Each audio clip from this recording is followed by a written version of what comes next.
Iran के सर्वोच्च नेता खमेनी ने इजराइल से हमास नेता इस्माइल हनिये की हत्या का बदला लेने का संकल्प लिया है।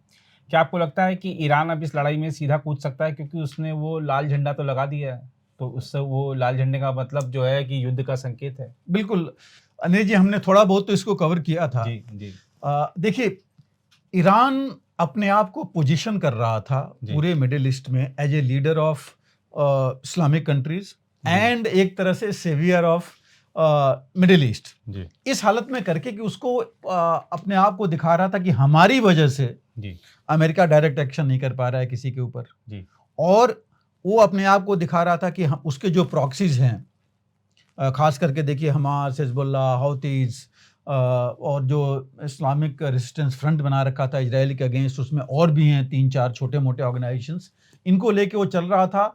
और इनकी डायरेक्ट इसके कॉन्टैक्ट थे, जी, तो बड़ा क्लियर था कि उनको टेक्नोलॉजी दे रहा है, उनसे हथियार सप्लाई कर रहा है, उनकी ट्रेनिंग कर रहा है। अब देखिए हिजबुल्लाह जैसे ऑर्गेनाइजेशन जिसकी लाख से ऊपर की संख्या है, आप देखिए ये ऑर्गेनाइजेशन जो एक मिलिटेंट ऑर्गेनाइजेशन है, ओनली मैं कहूंगा मिलिटेंट ऑर्गेनाइजेशन है जो प्रॉपर आर्मी एयरफोर्स ने भी रखा हुआ है, जी, और इसने बल्कि ट्रेनिंग की है पाकिस्तान के साथ, नॉर्थ जी, कोरिया के साथ, जी, रूस के साथ, ईरान के साथ, जी, ये लोग एक्सरसाइजेस किए हैं। जी, तो आप समझ सकते हैं कि किस लेवल पर वो हैं जी, इनका। हौतीस का हम देख ही रहे हैं कितना ज़्यादा वो कर रहे हैं रेड सी में, जी, वो भी इन्हीं के हैं प्रॉक्सी। अब ईरान को सबसे बड़ा धक्का देखिए लगा था पहले तो जब मिसाइल वॉरफेयर हुआ था। जी, उससे पहले अगर आप जाइए तो ईरान जानता है कि इजराइल उसके ऊपर इलेक्ट्रॉनिक वॉरफेयर तो काफ़ी कर चुका है, जब उसकी पूरी ग्रिड उसने बंद कर दी थी, जब जी, उसकी न्यूक्लियर साइट पर भी उन्होंने इजराइल ने इलेक्ट्रॉनिक वॉरफेयर से आक्रमण किया था। जी, तो ये सब चीज़ें उनको पता हैं। मिसाइल्स जब उन्होंने दागी थी, सारी मिसाइल्स लगभग एक भी नहीं पहुंची जी, इजराइल में, जी, और इजराइल की पहुंच गई जी, ईरान में। तो उनको ये भी कैपेबिलिटी पता है इजराइल की। रादर मैं कहूँगा इजराइल और अमेरिका मिल करके, ईरान के चारों तरफ अमेरिकी बेसेस हैं, जी, जो इनके चाहे वो नेवल कहिए, एयरफोर्स, और इसके कतर में तो सबसे बड़ा बेस है अमेरिका का, जी, इजिप्ट में है, जॉर्डन में है, सीरिया में है। जी, तो हर जगह अमेरिका के बेसेज हैं। तो ईरान वैसे भी घिरा हुआ है, लैंड बॉर्डर है नहीं इनका। लेकिन जो ईरान को सबसे बड़ा धक्का है वही कि ये मैंने कहा था, जैसे देखिए EW से उसने अटैक कर दिया था, कुछ भी कर सकता है उनके ऊपर। जी, राष्ट्रपति मारे गए, उनको नहीं पता जी, कि कैसे क्या जी, हुआ। जी, ब्लेम तो वैसे बोलते रहे दबे मुंह की इजराइल ने किया है। जी, उससे पहले उनका जो एक जनरल अमेरिका ने ही मारा था, जी, जिसकी काफ़ी चीज़ें चलती रहीं, बट जी, उसके बाद भी ईरान कुछ कर नहीं पाया जी, बदला लेने के लिए। जी। और जो अभी हुआ वो तो बस बहुत बड़ा हुआ। इस बीच शायद पाकिस्तान से ही बदला लिया था वो एक। देखिए पाकिस्तान से उन्होंने किया, हाँ इस बीच में पाकिस्तान से उन्होंने किया था, लेकिन जी, पाकिस्तान ने भी फिर उनके ऊपर कर दिया। जी, जो मिसाइल उन्होंने दागा था कि यहाँ पर जो है मिलिटेंट्स हैं बलूचिस्तान में शायद। बलूचिस्तान में, जी, तो ये दोनों ने वहाँ पर, पाकिस्तान ने भी उनके पलट के किया, और जी, फिर आपस में इनके बातचीत हो गई। बातचीत भी हो गई। जी, तो एक कुछ मतलब कुछ हासिल नहीं हुआ, जी, न पाकिस्तान को न ईरान को। जी, लेकिन ईरान की देखिए कैपेबिलिटी, ईरानी जो रिपब्लिकन गार्ड्स है उनकी कैपेबिलिटी काफ़ी है, ऐसा हम जी, नहीं कहते कि नहीं है। जी, लेकिन सबसे बड़ा सवाल है कि इसके पॉसिबिलिटीज़ क्या हैं, जी, कर क्या सकता है ईरान। ईरान जैसे हमने कहा जो प्रॉक्सीज है उनके साथ कर सकता है, लेकिन क्या है, और जो हमने पहले बात की थी कि जो अलकायदा और बाकी ISIS हैं, क्या उनको भी अब आगे ले आएगा या कोई और बनाएगा। लैंड बॉर्डर नहीं है तो एयर और सी से करेगा, मिसाइल से, may be electronic warfare, artificial intelligence, ये सब लेके कर सकता है। और एक चीज़ जो ये कर सकता है कि जो इजराइल के एम्बेसीज हैं, इजराइल के लोग जो बाहर हैं, जी, उनके ऊपर कार्रवाई कर सकता है। अक्सर होते भी रहते हैं। अक्सर होते रहते हैं, जी, वो किसी कंट्री में हो, चाहे इस्लामिक कंट्री हो, चाहे बाहर हो, वहाँ ये कार्रवाई कर सकता है। लेकिन उसके लिए इतना आसान भी नहीं है। वो करेगा तो जिस देश में करेगा वो जो है फिर ईरान के साथ उनकी जी, मतलब ब्लेम करेगा उसको, जी, जी, वो फैसिलिटीज नहीं मिलेंगी। तो कुछ चीज़ें हैं, लेकिन हाँ करने के लिए तो कर सकता है, उसमें जी, कुछ ये ऐसी चीज़ है नहीं। ओपन तो कर नहीं सकता कि सीधा टारगेट करे नेतन्याहू या किसी और को, वो चीज़ नहीं हो कर सकते हैं। उनको भी पता है कि आयरन डोम से लेके बाकी जितनी मिसाइल्स हैं, तो मुझे लगता है कि मैक्सिमम कार्रवाई ये करेंगे प्रॉक्सीज के थ्रू।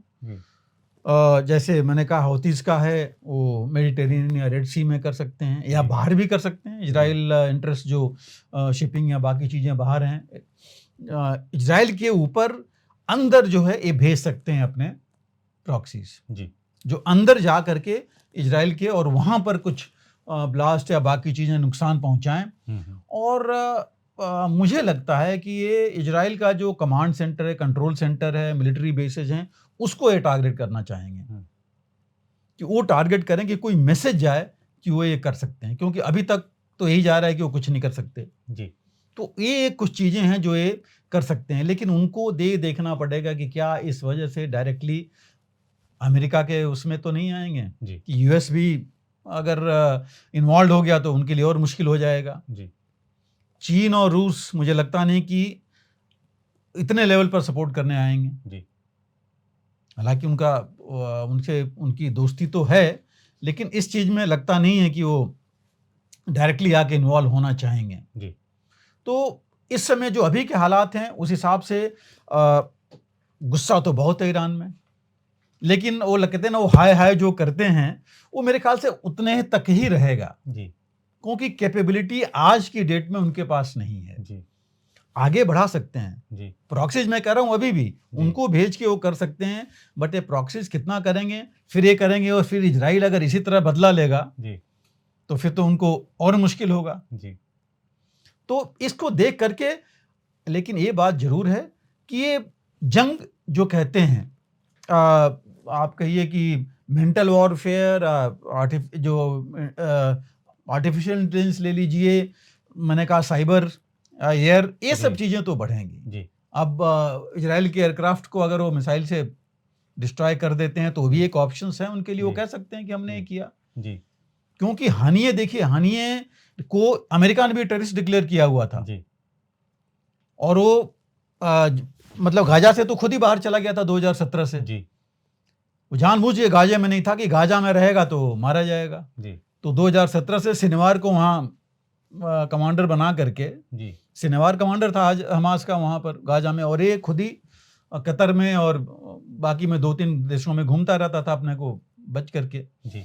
तो अभी जाना एक देखिए बहुत बड़ी चीज़ है, इसमें कोई दो राय नहीं है कि ये बहुत बड़ा काम हुआ है। जो कहा तो ही जा रहा है कि ये मोसाद और CIA मिलके किए हैं, बिकॉज पिन पॉइंट ऐसे करना और बिल्कुल उसी जगह पर जाना, प्लस इजराइल का भी कमांडर मारा गया।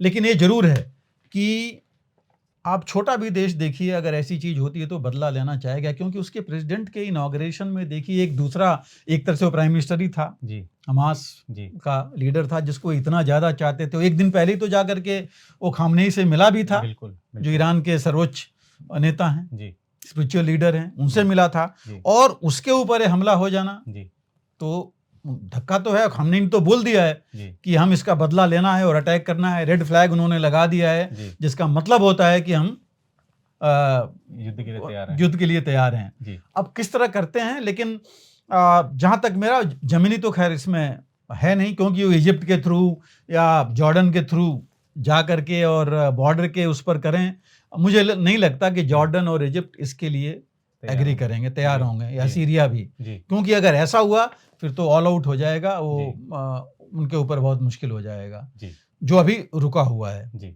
बिल्कुल। तो मुझे नहीं लगता कि उस तरह होगा, क्योंकि वही एक रास्ता है जो ईरान ले सकता है सीधी जंग के लिए जी।